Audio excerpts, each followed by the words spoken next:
साथियों नमस्कार, मैं हूं आर्यन बौद्ध और आप देख रहे हैं बिग इंडिया टीवी। दोस्तों आज बात करने वाले हम बसपा को लेकर।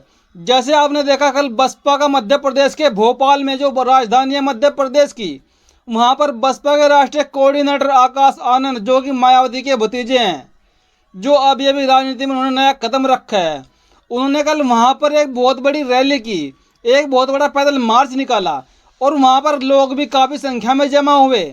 समथिंग 1 से 1.5 लाख लोगों के आने की पूरी आशंका जताई गई और इतने लोग वहां पर आए भी।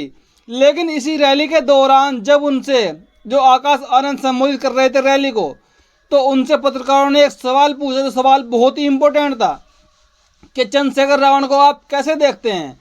तो उसके बाद आकाश आनंद ने 2 बार कहा कि कौन कौन, मैं कोई भीम आर्मी छोटे मोटे ऐसी चीज़ों को नहीं जानता हूँ। और दोस्तों जैसे ये बयान उनका आया सोशल मीडिया पे आग सी लग गई। उनको लोग चारों तरफ से ट्रोल करने लगे कि आकाश आनंद ने ये सवाल, ये वाक्य कहकर बहुत बड़ी गलती कर दी है, क्योंकि लोगों ने साफ साफ कहा कि जब ये लोग आपस में ही बैर रखेंगे, एक दूसरे को नहीं पहचानेंगे और मीडिया में ऐसी बातें करेंगे कि मैं इनको नहीं जानता हूँ, तो समाज कैसे आगे बढ़ेगा।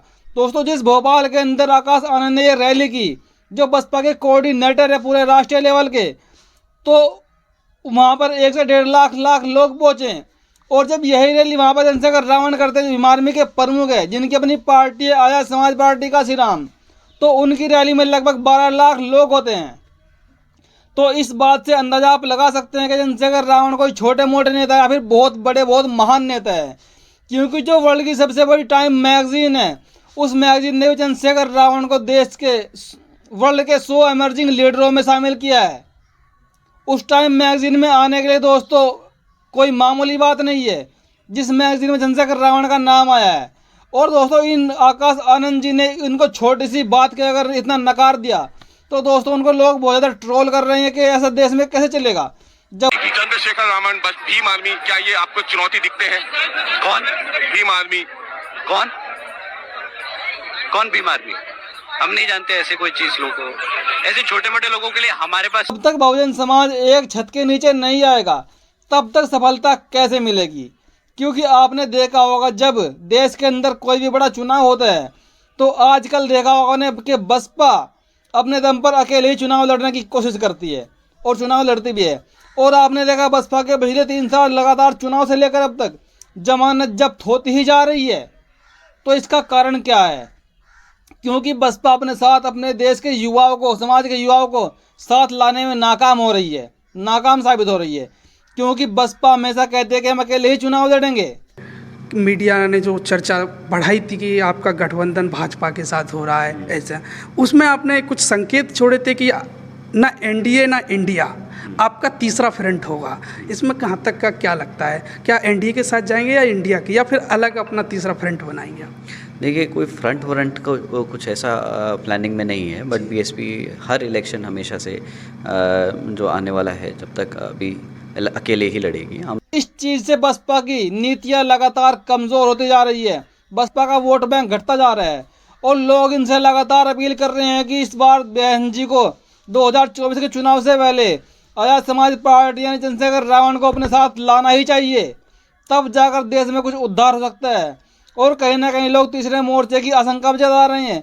जबकि आकाश आनंद ने कल रैली के दौरान एक इंटरव्यू के दौरान उन्होंने कह दिया कि हम कोई तीसरा मोर्चा नहीं बना रहे हैं, हम इतने कैपेबल है कि हम अपना चुनाव खुद लड़ सकते हैं और हमारे पास वोट बैंक है। दोस्तों वो तो आपने भी देख लिया होगा 2022 के विधानसभा चुनाव में उत्तर प्रदेश के बसपा को सिर्फ 1 सीट मिली। जहां पर उत्तर प्रदेश में बसपा कभी पूर्ण बहुमत की सरकार बनाती थी, वहां पर बसपा सिर्फ 1 सीट पर सिमट गई और पता नहीं वो कैसे आ गई, इसको जीरो ही समझिए आप। तो क्या अब भी बसपा अपने अकेले दम पर चुनाव लड़ने का फैसला करती है? जहां पर देश में 2 बड़े बड़े गठबंधन हो चुके हैं, एक एनडीए नाम का, इंडिया नाम का। इंडिया गठबंधन में 26 दल शामिल हो चुके हैं, एनडीए में 38 दल शामिल हो चुके हैं और बसपा कह रहे हैं कि हम अकेले ही चुनाव लड़ेंगे। क्या इनके पास इतना वोट बैंक है कि अकेले जीत जाएंगे? तो दोस्तों कहीं ना कहीं समाज के लिए घाटे वाली बात साबित होने वाले हैं। तो बहन जी को कम से कम अपने साथ और पार्टियों को जोड़ना चाहिए और चंद्रशेखर रावण भाई को भी जोड़ना चाहिए, क्योंकि चंद्रशेखर रावण एक ऐसे नेता है, एक ऐसे शख्स है जिनकी छवि आज पूरे वर्ल्ड में बन चुकी है। यानी कि जहाँ पर भी देश में SC ST OBC पर अत्याचार होता है, चंद्रशेखर आज़ाद वहाँ पर सबसे पहले पहुँच जाते हैं और उनकी आवाज़ को बुलंद करते हैं। और आपने देखा भी होगा, चंद्रशेखर आज़ाद रावण की एक आवाज़ पर देश के युवा, समाज के युवा लाखों की संख्या में पहुंच जाते हैं टाइम से पहले। और आकाश आनंद कह रहे हैं कि मैं उनको नहीं जानता हूँ, वो छोटे मोटे नेता हैं। दोस्तों, ये बहुत बड़ी सोचने वाली बात है। आकाश आनंद को ट्रोल करते हुए एक कमेंट आया, सुनिए। कमलेश नायक व्यक्ति ने क्या लिखा है। आकाश आनंद अभी बच्चे हैं, क्रांति किसे कहते हैं ये बच्चों को क्या मालूम। एक क्रांति में न जाने कितनों ने बलिदान दे दिया है, तब जाकर भीम आर्मी बनी है। सभी भीम सैनिकों को दिल से सैल्यूट करता हूँ। जय भीम, जय भीम आर्मी।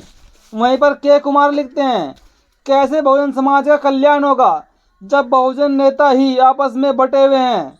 आकाश आनंद ने ये क्या किया समाज के लिए, जो लोग इसे पहचाने।